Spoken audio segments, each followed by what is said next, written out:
심홍수 목사님, 네, 녹화해 주셔서 감사드리고, 기도해 주시죠, 심홍수 목사님. 기도하겠습니다. 하나님 아버지, 한 영혼을 살리기 위하여서 수고하신 우리 선교사님들, 또 KWMI라는 이 단체를, 기도의 단체를 하나님께서 만들어 주시고, 또 아버지 하나님 이렇게 분야 안에서 또 신학분과 이제 위원회로 또 모여서 모임을 가지게 하심을 감사합니다.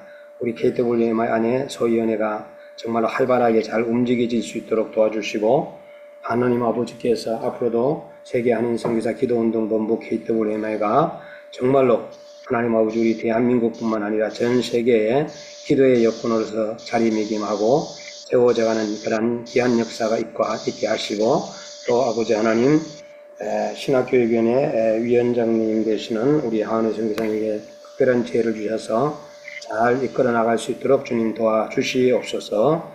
아버지 하나님, 또 우리 신학분과위원회 모든 선교사님들 건강할 수 있도록 주님 도와주시고, 지난번에 여러 가지 교통사고 있었지만은 회복해 하심을 감사드리고, 오늘 마칠 때까지 하나님 영광 받아 주옵소서. 예수님 이름으로 기도드리옵나이다. 아멘. 아멘, 아멘. 아멘. 네, 감사합니다. 네.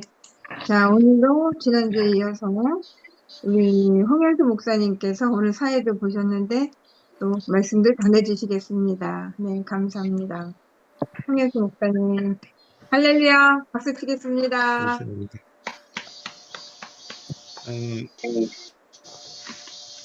먼저 제가 이 강의를 만든 바람에 밤잠도 못 자고 밤이고 낮이고 생각하고 기도하고 또 그렇게 준비하고 있습니다.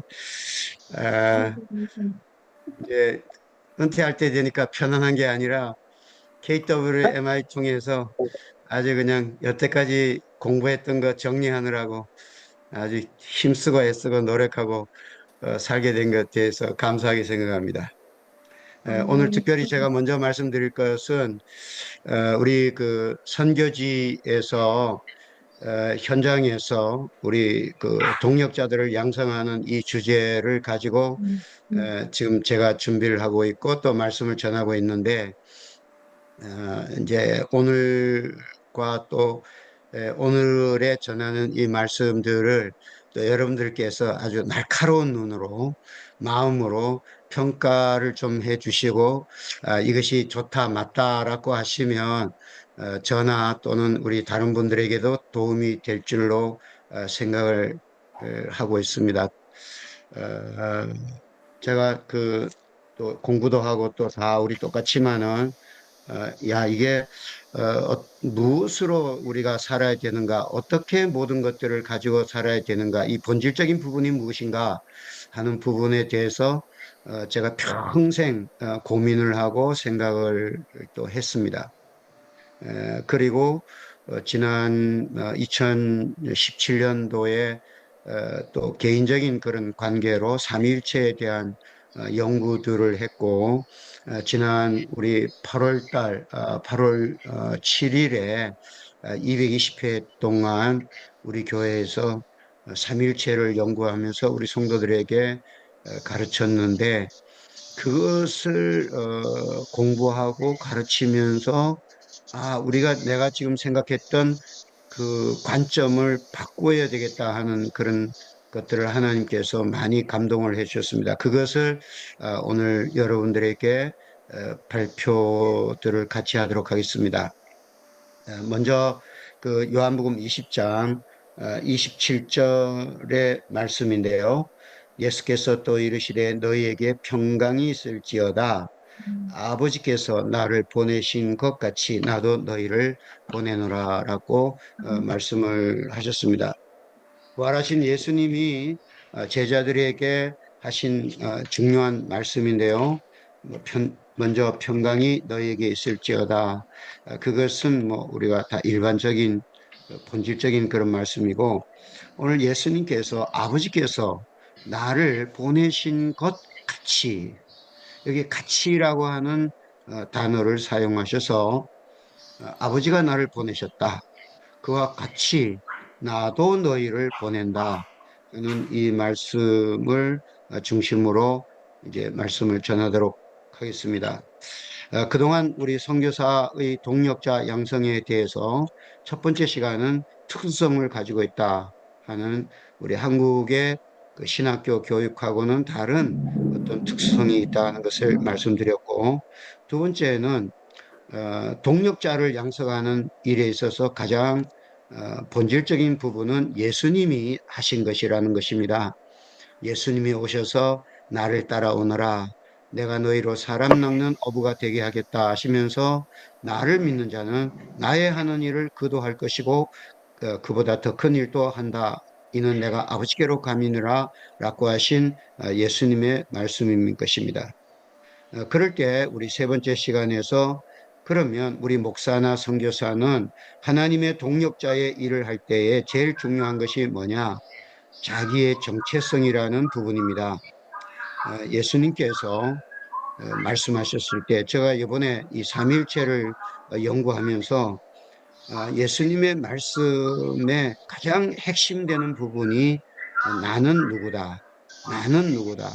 내가 진실로 진실로 너희에게 이른다. 라고 말씀하시면서 너는 누구냐.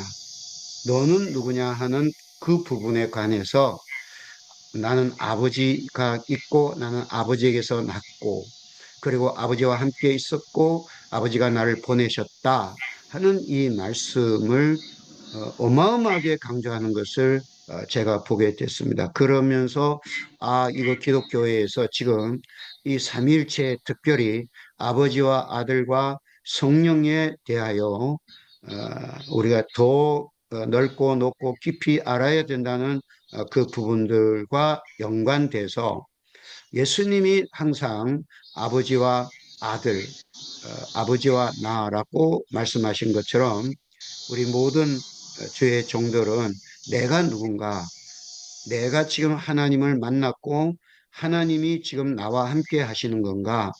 예수님이 말씀하신 것처럼 내 안에 거하라, 나도 너희 안에 거하리라 하신 이 본질적인 연합이 정말로 중요하다는 것을 알게 되었습니다. 오늘은 네 번째 시간에서 예수님께서 아버지께서 나를 보내셨다. 여기도 아버지와 내가 있고 그리고 아버지가 나를 보내셨다. 라고 말씀하시고 이와 같은 내용은 요한복음에서 예수님께서 강조하고 또 강조하고 또 강조하는 진리의 핵심인 것입니다. 그와 같이라고 하는 단어를 쓰시면서 나도 너희를 보낸다 라고 말씀하신 이 내용에 대해서 먼저 몇 가지를 나누려고 합니다. 예수님의 보내심과 제자들의 보내시면서 같이라고 하는 단어를 썼는데 여기서는 그냥 간단하게 보내심의 동일성을 의미한다는 것입니다.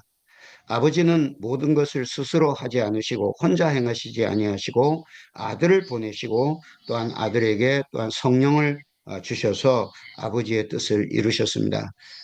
우리 아버지께서 혼자 하시는 것이 아니고 아들 보내셔서 아들이 하시고 또한 아들도 혼자 하시는 것이 아니고 보혜사 성령이 임하셔서 항상 삼위가 같이 행하신다는 것을 성경은 증거하고 있습니다.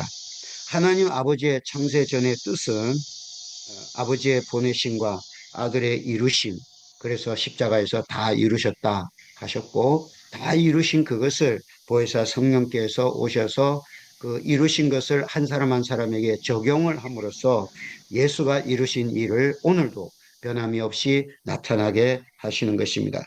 그와 같이 우리 하나님의 아들 예수 그리스도도 제자들 혹은 믿는 자들을 보내셔서 하나님의 아들이 다 이루신 구원의 적용을 성령으로 지금 이 시대 속에서 또 세상 끝날까지 계속 적용을 하신다는 것입니다.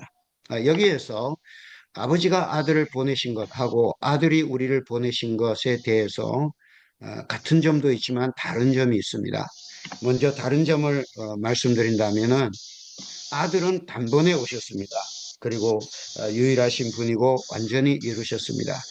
그렇지만은 오늘 우리는 하나님은 아버지는 또 다른 아들을 보내지 않으십니다. 오직 독생자 한 분만을 보내시는 것입니다.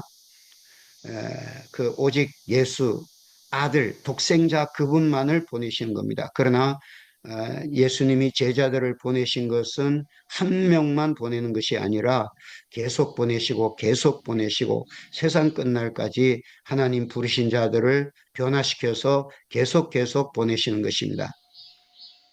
두 번째로 아들이 아버지의 보내심을 받아서 이 세상에 오셨다는 것은 스스로 계시고 아버지에게서 나신 창세전부터 아버지와 함께 계시던 아들을 보내셨습니다. 즉 하나님이신 아들을 보내신 겁니다.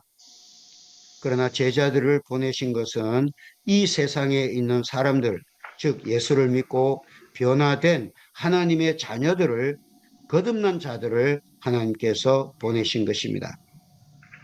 세 번째, 아들의 보내심은 영원히 온전하신 죄 없는 아들을 보내셨습니다. 그러나 제자들을 보내신 것은 세상에 있는 흙으로 만든 육체가 있는 실수할 수도 있고 그 본성이 온전하지 않는 그들을 보내신 것입니다. 네 번째로 아들의 보내심과 제자들의 보내심이 다른 부분은 아들의 보내심은 만물을 창조하신 창조주이신 그분, 즉 창조의 역사가 있었던 그분을 그래서 아버지와 동등하신 그분을 보내신 것입니다. 예수님은 말씀이 육신되기 전에 그분은 만물을 창조하셨습니다. 그러나 제자들은 세상에서 사람으로서 살아가면서 하나님과 같이 창조의 경험이 없습니다.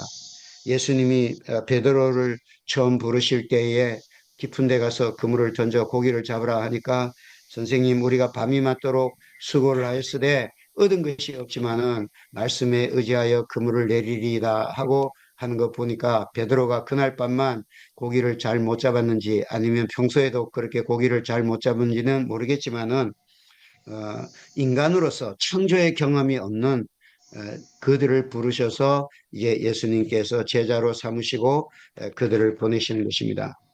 다섯 번째로 아들의 보내심은 부족함이 없는, 즉 그 권세와 영광과 그 하나님의 모든 충만을 속성을 영원히 동등하게 소유하신 그 아들을 보내신 겁니다.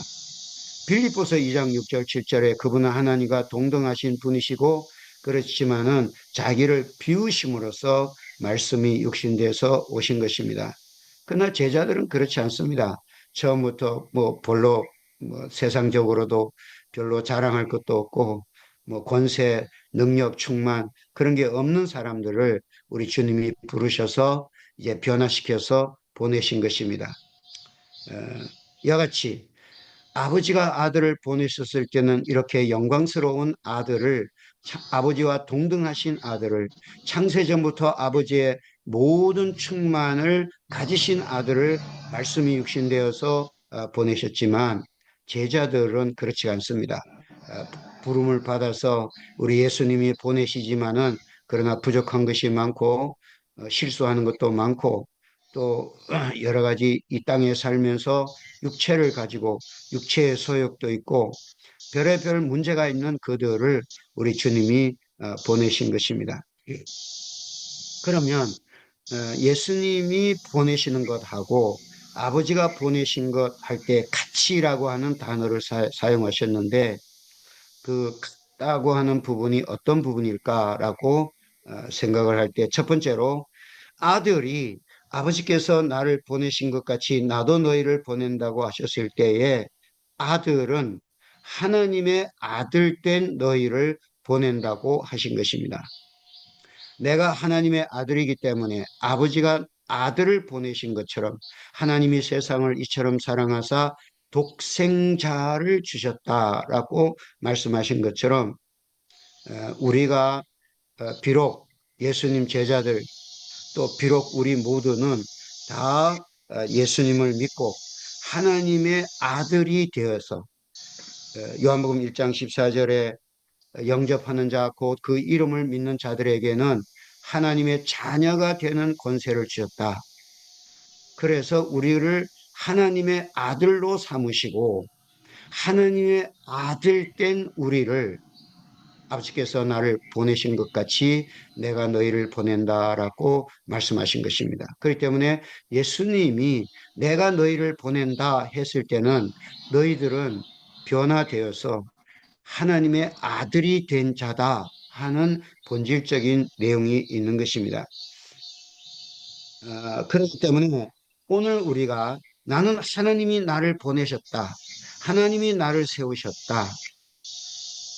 하나님이 나를 목사로 보내셨고 선교사로 보내셨고 또한 직분자로 보내셨다 했을 때에 가장 기본은 뭐냐면 나는 이 땅에서 예수님을 믿고 하나님의 자녀가 되었다. 즉 하나님의 또 다른 아들이 되었다라는 이 본질을 가지고 있어야 된다는 것입니다. 우리는 교회에서 하나님의 자녀, 하나님의 아들, 뭐 그런 얘기를 많이 하지만 정말 많이 합니다.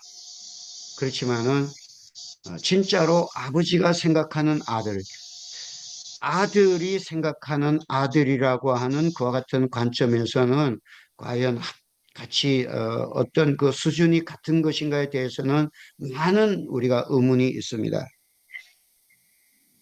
우리 하나님은 예수 그리스도 안에서 많은 아들들을 창조하시는 것입니다. 로마서 8장 29절에 하나님이 미리 아신 자들을 또한 그 아들의 형상을 본받게 하기 위하여 미리 정하셨으니 이는 그로 많은 형제 중에서 맏 아들이 되게 하려 하심이니라 라고 했습니다. 예수님은 많은 형제 중에서 맏아들입니다. 그래서 맏아들 대신 하나님의 유일하신 독생자 예수 그리스도의 형상을 본받게 하기 위하여서 미리 정하시고 정하신 그들을 부르시고 부르신 그들을 의롭다 하시고 의롭다 하신 그들을 영원롭게 하셨다라고 말씀하시는 것입니다. 많은 아들들, 예수로 말미암아 많은 아들들을 세우시는 것입니다. 히브리서 2장 10절에는 그러므로 만물이 그를 위하고 또한 그로 말미암은 이가 많은 아들들을 이끌어 영광에 들어가게 하시는 일에 그들의 구원의 창시자를 고난을 통하여 온전하게 하심이 합당하다라고 했습니다. 예수님이 구원의 창시자로서 고난을 통해서 온전하셔서 많은 아들들을 만드시고 그들을 영광으로 들어가게 하신다는 겁니다. 갈라디아서 4장 4절부터 7절에는 하나님이 그 아들을 보내셨고 율법 아래에 있는 자들을 속량하시고 즉 우리 믿는 자들로 아들의 명분을 얻게 하시고 우리가 아들이기 때문에 아들이 되었기 때문에 하나님이 그 아들의 영을 우리 마음 가운데 보내사 아빠 아버지라고 부르게 하셨고 이제는 종이 아니고 아들이고 아들이면 하나님 아버지로 말미암아 유업을 받을 자라고 했습니다. 예수를 믿고 우리는 하나님의 아들을 믿고 왜 아들을 믿느냐? 아들을 믿고 아들 안에서 아들이 되고 그래서 아들이 됐기 때문에 그 아들의 영을 우리 가운데 보내주시고 하나님을 아빠 아버지라고 부르게 하시고 아들이 됐기 때문에 아버지의 모든 유업을 받게 된다는 것입니다. 그래서 우리가 예수를 영접하고 하나님 자녀가 되는 권세, 그 아들의 권세를 우리가 얻게 되는데 이거는 혈과 육으로 된 것이 아니라 오직 하나님 거로부터 난 자, 새롭게 태어난 자라고 말씀하고 있는 것입니다. 이와 같이 죄인이 즉 사람이 하나님의 아들이 되는 것이 이루어졌는가라는 부분은 예수님의 제자들과 우리들이 동일하게 예수님이 니고데모에게 하신 말씀과 같이 물과 성령으로 거듭나야 되는 것입니다. 그러면 어떻게 사람이 거듭나서 하나님의 아들이 되는가? 우리가 잘 알고 있는 대로 사도 바울은 로마서 6장에서 그러므로 그리스도 예수와 합하여 세례를 받음으로 예수의 죽으심과 합하여 예수와 함께 우리 옛사람이 죽고 예수의 죽으심과 같은 모양으로 연합한 자가 되었고 이는 옛사람이 예수와 함께 십자가에 못 박혔고 죄의 몸이 죽었다고 하였습니다. 그래서 사망이 다시 그를 주장하지 못하고 오직 자신을 죽은 자 가운데서 다시 살아난 자 같이 하나님께 드리며 너희 지체를 의의 무기로 하나님께 드리게 되었습니다. 우리 교회에서 받는 세례가 그거 아닙니까? 우리는 예수와 함께 십자가에 죽었다는 겁니다. 옛사람이 죽었다는 겁니다. 마귀를 따르고 정욕을 따르고 내가 하나님이라고 생각하고 교만하고 세상을 따르고 육체를 위해 살던 옛사람이 하나님의 아들 예수님이 나를 사랑하사 나를 위해서 죽었을 때에 나도 예수와 함께 옛사람이 죽었다는 겁니다. 옛사람이 죽었을 때에 예수님이 죽은 그들을 이제 다시 살아났을 때 하나님의 아들로 예수님 안에서 하나님의 아들로 다시 태어난다는 겁니다. 이거는 육체적으로 되어지는 게 아닙니다. 먼저 예수님의 제자들도 예수님이 십자가에 죽었을 때 함께 십자가에 못 박히고 함께 죽고 함께 무덤에 가고 그리고 예수님과 함께 다시 살아난 것이 아닙니다. 예수님은 홀로 십자가에서 죽으셨습니다. 제자들은 베드로부터 시작해서 나는 예수 모른다 그러고 다른 사람들은 도망가고 그렇겠잖아요. 예수님이 홀로 십자가에 죽었지만은 그러나 믿음이라고 하는 것이 뭡니까? 시간과 공간과 육체를 초월해서 하나님 안에서 내가 예수님이 십자가에 죽을 때 내가 죽었고 옛사람이 죽었고 예수님이 부활하실 때에 내가 하나님의 아들로 연합해서 하나님의 아들로 다시 살았고 즉 하나님 아버지의 아들들로 예수 안에서 영원한 하나님의 아들로 새롭게 탄생한 자가 되었다는 겁니다. 중생한 자가 되었다는 겁니다. 사도 바울이 고린도후서 5장 17절에 말한 것처럼 그리스도 안에서 새로운 피조물이 되었다는 겁니다. 그 새로운 피조물이 무엇입니까? 하나님의 자녀로 영생을 가진 자로 예수님과 함께 부활한 하나님의 아들로서 영원히 존재하게 되는 하나님의 아들이 되었다는 겁니다. 이것이 성경이 증거하는 옛사람이 죽고 예수 안에서 예수와 함께 하나님의 아들로 다시 태어난 하나님의 아들로 거듭난 하나님의 자녀가 되는 그 영광으로 다시 태어난 하나님의 아들이 되었다는 겁니다. 이 같은 사실을 요한계시록 5장 9절에는 일찍 죽임을 당하사 각 족속과 방언과 나라 가운데서 사람들을 피로 사서 하나님께 드리시고라고 하였습니다. 즉 하나님께서 어린 양 되시는 예수가 죽음을 당하심으로써 그 죽음의 피로 사서 한 사람 한 사람을 사서 하나님의 아들로 만드셔서 하나님께 들으셨다라고 말씀을 하고 있습니다. 그러므로 내가 너희를 보낸다고 하신 예수님의 이 말씀은 죽으시고 부활하신 뒤에 하신 말씀인데 너희를 보내기 위해서 내가 죽었다. 내가 죽음으로 너희들의 옛사람은 다 죽었다. 그리고 내가 죽음으로써 그 죽음의 피로써 값을 주고 너희를 샀다. 그래서 너희는 옛사람이 나와 함께 죽었고 이제 내가 다시 살아날 때 너희들은 나와 함께 다시 하나님의 아들로 새롭게 산 사람이 되었다. 그래서 하나님을 아버지라고 부르는 아들이 되었고 영원한 영생을 가진 하나님의 아들이 되었고 다시는 옛날로 돌아갈 수 없는 하나님의 아들이 되었으므로 내가 너희를 보낸다고 말씀하신 것입니다. 하나님의 아들, 하나님의 아들로 다시 태어나게 하신 영생을 가진 하나님을 아빠 아버지라고 부르는 그 하나님의 아들, 그래서 아들의 영을 가진 자, 그래서 아들과 함께 영원한 아버지의 것을 유업으로 받는 그 아들들을 내가 너희를 보낸다라고 말씀을 했습니다. 1982년도에 제가 가지고 있는 책은 그 스위스의 유명한 그 라브리 운동을 했던 프란시스 세포가 지은 기독교 영성관 제2권 참된 영성에서 프란시스 세퍼는 다음과 같이 말했습니다. 그리스도인의 삶의 기본적인 고려사항은 다음과 같아. 첫째, 그리스도는 역사 속에서 죽으셨다. 둘째, 그리스도는 역사 속에서 살아나셨다. 셋째, 우리는 그리스도를 영접했을 때 그리스도와 함께 역사 속에서 죽었다. 넷째, 우리는 그리스도께서 다시 오실 때에 재림을 말하는 겁니다. 다시 살아날 것이다. 다섯째, 우리는 마치 이미 죽었고 또 지금 죽어 있는 것처럼 지금 믿음으로 살아야 한다. 여섯째, 우리는 마치 이미 죽은 자 가운데서 살아난 것처럼 지금 믿음으로 살아야 한다. 지금 우리는 현재의 우리의 생각과 삶 속에서 마치 우리가 이미 죽어서 천국에 갔다가 부활하여 다시 돌아온 것처럼 살아야 한다는 것이다.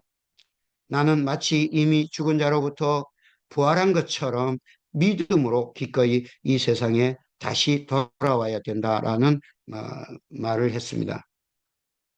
1982년도에 나온 이 책의 사상은 중요한 것처럼 보였습니다. 그리고 나서 수십 년이 흘렀죠.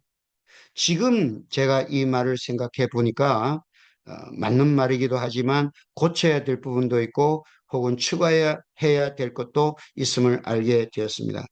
첫째로 뭐뭐 한 것처럼이라고 말한 것입니다.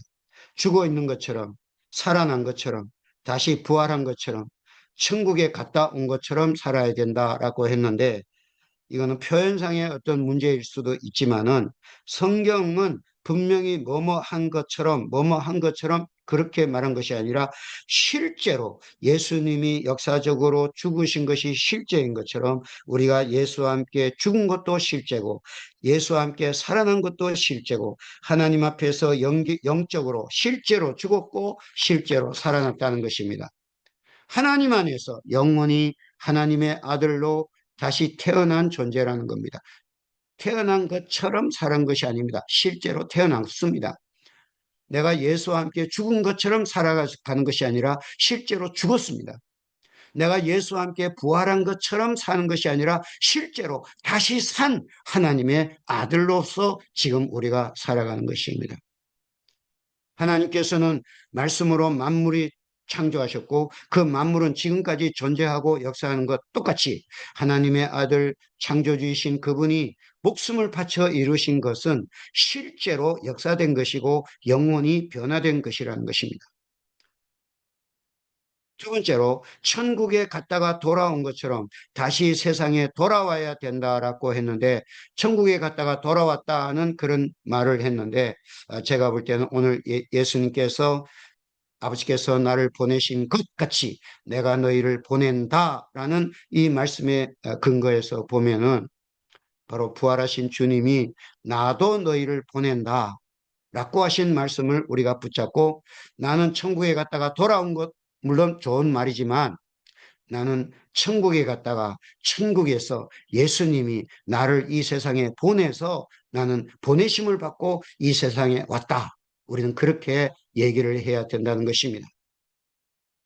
예수님과 함께 죽고 함께 살고 죽음과 부활과 연합한 하나님의 아들로 거듭난 그들은 이제 중요한 일이 한 가지 더 있습니다. 프란시스 세포가 나는 예수와 함께 죽었다. 예수가 죽을 때 죽었다. 예수와 함께 부활할 때 부활했다라고 하는 그 부분을 말할 때 예수님이 다시 재림할 때 예수님과 같이 부활한다라는 그런 의미로 말했습니다. 그러나 우리 기독교회는 예수님과 함께 옛사람이 죽었고 그리고 예수님과 함께 새 사람으로 다시 살았다. 그것을 말하는 것이 세례죠.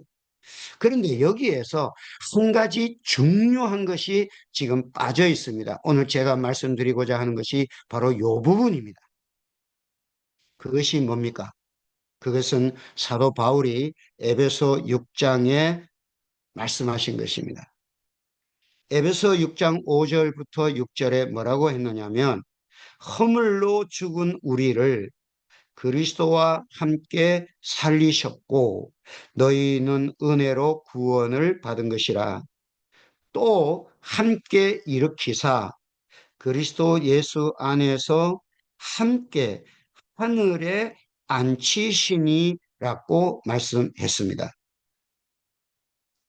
오늘 사도 바울은 우리가 그리스도 예수 안에서 예수 그리스도와 함께라고 하면서 세 가지 면에서 함께라고 하는 말씀을 했습니다. 첫째, 우리가 그리스도와 함께 죽었다는 겁니다.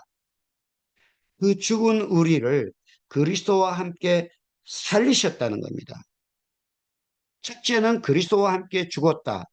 두 번째는 그리스도와 함께 살리셨다. 그리고 그리스도와 함께 일으키셨다. 그리고 그리스도 예수 안에서 함께 하늘에 앉히셨다는 겁니다. 오늘 우리가 교회에서 많은 목사님들이 우리는 예수와 함께 죽었습니다. 예수와 함께 부활했습니다. 그것은 많이 얘기할 수 있습니다. 그런데 오늘 사도 바울이 에베소 1장 6절에 그리스도 예수 안에서 함께 하늘에 앉히셨다라는 말을 잘 하지 않는다는 것을 알게 됐습니다. 그러므로 사도 바울은 내가 그리스도 예수와 함께 옛사람이 함께 죽었고 새 사람, 즉 하나님의 아들로 부활하였고 부활한 그들을 그리스도 예수와 함께 하늘에 앉혀졌다는 것입니다. 여기 세 단어, 함께 살리셨다, 함께 일으키셨다, 함께 앉히셨다는 이 세 단어, 그리스도 예수와 함께 살리셨다, 함께 일으키셨다, 함께 하늘에 앉히셨다는 말씀은 모두 헬라어 시제상 부정과거 시제인 것입니다. 함께 살리셨다. 세네 조 포이에선이란 제1 부정과거 직설법 능동태 3인칭 단수인 겁니다. 제1 부정과거, 우리 헬라어 시제에서 제1 부정과거는 한 번 완벽하게 실제로 확실히 일어났고 그 일어난 것이 지금도 계속되는 것을 말하고 있습니다. 함께 일으키셨다 하는 단어도 세네게이렌이라는 단어인데 제1 부정과거 직설법 능동태 3인칭 단수인 겁니다. 똑같습니다. 그럼 함께 하늘에 앉히셨다 하는 단어도 세네하이센이라는 단어입니다. 이것은 똑같이 제1 부정과거 직설법 능동태 3인칭 단수입니다. 이 함께 살리셨다, 함께 일으키셨다, 함께 하늘에 앉히셨다가 같이 함께 죽었으면 함께 살아난 것이고 함께 살아났으면 함께 일으키신 것이고 함께 일으키셨으면 함께 하늘에 앉히신 거랍니다. 이것은 예수 그리스도 안에서 실제로 우리에게 이루어진 사실인 것입니다. 그렇기 때문에 오늘 우리의 믿음은 그동안에 우리는 예수와 함께 죽었다. 당연히 우리는 이것을 강조했죠. 예수와 함께 다시 함께 살아났다. 당연히 강조했죠. 그리고 예수와 함께 일으키셨다. 당연히 강조했죠. 그런데 빠진 것이 하나 있습니다. 그것이 뭐냐면 예수와 함께 하늘에 앉히셨다는 겁니다. 이것을 저는 어렸을 때부터 신학교에서 또 목사가 된 수십 년 동안에 오늘날 많은 성경 공부, 많은 설교에서 당신은 예수와 함께 옛사람이 함께 죽었습니다. 예수와 함께 다시 일으키셨습니다. 함께 살아나셨습니다. 거기까지는 엄청나게 강조했는데 당신은 예수와 함께 하늘에 앉혀져 있습니다. 이것을 저는 많이 강조하지 않는다는 것을 알게 됐습니다. 이와 같은 진리는 매우 중요한 것입니다. 왜냐하면 예수님은 아버지께서 나를 보내신 것 같이 나도 너희를 보낸다라고 하셨을 때 아버지께서 아들을 세상에 보내신 것은 세상에서 세상으로 보낸 것이 아니라는 겁니다. 하늘에서 세상으로 보냈기 때문에 그렇습니다. 예수님은 하늘에서 아버지께서 하늘에서 땅으로 보내신 것입니다. 마찬가지로 예수님이 나도 너희를 보낸다라고 말했을 때는 하나님의 아들 된 그들을 내가 지금 하나님 보좌 우편에 있는 것처럼 내가 지금 하늘에 앉혀진 것처럼 내가 너를 하늘에 앉혀진 너 나와 함께 하늘에 앉혀진 너는 내가 하늘에서 땅으로 내려온 것처럼 내가 하늘에서 너를 보낸다 라고 하는 관점에서 나도 너희를 보낸다라고 말씀하시는 것이기 때문입니다. 여하튼 사실은 지금 우리의 생각의 변형을 요구하는 하나님의 말씀인 것입니다. 예수님은 이 세상에 태어나서 성령을 받고 하나님의 일을 한 것이 아닙니다. 예수님의 시작은 저 베들레헴으로부터 시작한 것이 아닙니다. 아들이신 그분은 창세 전에 아버지와 함께 계시다가 하늘에서 오신 분으로서 이 세상에 보내심을 받은 것입니다. 하늘에서 보내셨습니다. 하늘에서 오셨습니다. 요한복음 6장 38절에 내가 하늘에서 내려온 것은 내 뜻을 행하려 함이 아니요 나를 보내신 이의 뜻을 행하려 하심이라고 하셨고, 요한복음 17장 4절에도 아버지께서 내게 하라고 주신 일을 내가 이루어 아버지를 이 세상에서 영화롭게 하였다라고 하셨고, 요한복음 17장 18절에 아버지께서 나를 세상에 보내신 것 같이 나도 그들을 세상에 보내셨다라고 말씀하셨기 때문에 그렇습니다. 그러므로 함께 하늘에 앉혀진 그들, 즉 하늘에서 세상에 보내셨다고 하는 말씀을 우리가 안다면 하늘에 앉으신 예수 그리스도께서 함께 하늘에 앉혀진 제자나 성도들을 어떻게 하셨고 어떤 것을 보이시고 알게 하시고 소유하게 하시고 그리고 성령을 받아라 라고 말씀하시고 이제 성령과 함께 하늘에서 세상에 보내신 것을 아는 것이 보내심을 받은 하나님의 종들에게 매우 중요한 일이 되는 것입니다. 오늘의 결론을 말씀드리겠습니다.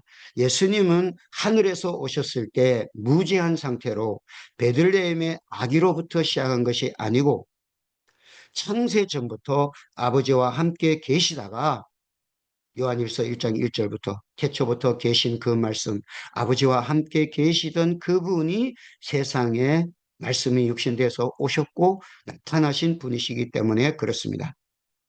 예수님은 하늘에서 보내심을 받기 전에, 즉 아버지와 함께 하늘에 계셨을 때 어떤 것이 있었다는 것을 안다는 것은 지금 하늘에서 나도 너희를 보낸다고 하신 예수님이 시라고 말씀하셨기 때문에 예수님의 보내심, 그 시, 나를 보내신다고 하신 지금 이 세상에서 보내신 이의 일을 하는 하나님의 자녀들은 내가 예수님이 나를 보내시기 전에 하늘에서 어떤 일이 있었고 그 어떤 일이 있고 난 뒤에 예수님이 나를 보내셨다. 그리고 보내실 때 성령과 함께 보내셨다 하는 이와 같은 사실들을 알고 있어야 되는 것입니다. 이것은 세상이 모르는 것입니다. 하늘에 앉혀진 사람, 예수와 함께 하늘에 앉혀진 사람에게 하늘에 앉혀진 예수님께서 보여주시고 가르쳐 주신 그 세계를 가진 그들을 우리 예수님이 이 세상에 보내시는 것입니다. 그렇기 때문에 오늘이 가장 중요한 것은 첫째로 하나님의 아들된 그들을 보내셨다는 것입니다. 두 번째로 하늘에 앉혀진 그들을 보내셨다는 것입니다. 다음 시간에는 그럼 하늘에 앉혀져 있을 때에 예수님과 우리 사이에 어떤 일들이 벌어지는가에 대해서 말씀을 전하도록 하겠습니다. 오늘은 여기까지 하겠습니다. 기도할까요? 음소거가 네. 오늘 정말 네, 귀한 말씀 주셔서 감사드리고요. 네, 기대해 주세요. 네, 감사합니다. 하나님 아버지, 온 세상이 절대로 알 수 없는 영원하신 아들이 오셔서 자기 목숨을 바치셔서 자기 피로써 우리를 삼으셔서 아들이 목숨을 죽으셨을 때 우리 옛사람도 아들과 함께 죽게 하시고 시간과 공간과 장소를 초월해서 아들과 함께 죽고 아들과 함께 다시 살아나서 아들과 함께 장사 지냈고 아들과 함께 다시 일으켜서 아들과 함께 우리를 하늘에 앉혀주셔서 하나님의 아들 된 우리를 아버지께서 나를 보내신 것 같이 나도 너희를 보낸다 말씀하시고 하나님의 아들 예수님이 하늘에서 아버지와 함께 계시다가 이 땅으로 오셔서 아버지의 보내신 사명을 감당한 것 같이 우리도 하늘에서 아들이 보내셔서 우리를 이 땅에 보내신 사명을 감당하는 아버지께서 우리에게 하라고 하신 그 일을 이 땅에서 이루고 아버지를 이 땅에서 영화롭게 하는 예수의 기도가 우리의 마지막 기도가 될 수 있도록 우리 모두를 축복하여 주시옵소서. 아멘. 감사하고 주 예수님 이름으로 기도합나이다. 아멘. 아멘. 예, 감사합니다. 네, 이 시간은 우리